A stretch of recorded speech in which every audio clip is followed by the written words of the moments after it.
బ్రహ్మ ముహూర్తాన్ని ఉపయోగిస్తే 12 మంత్స్కి బదులు మీకు 13 మంత్స్ వస్తాయి.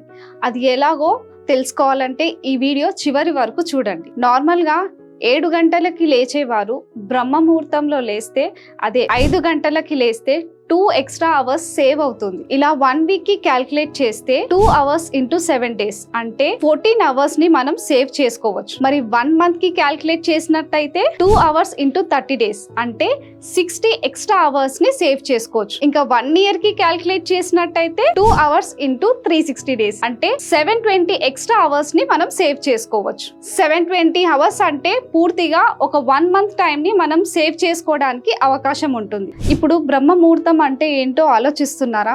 అసలు బ్రహ్మ ముహూర్తం అంటే ఏంటి, వాటి వల్ల వచ్చే బెనిఫిట్స్ గురించి నేను ఫుల్ వీడియో చేసి యూట్యూబ్లో పెట్టాను. దాని లింక్ యూట్యూబ్లో అయితే కింద సజెస్టెడ్ వీడియోలో, ఇన్స్టాలో అయితే బయోలో ఉంటుంది.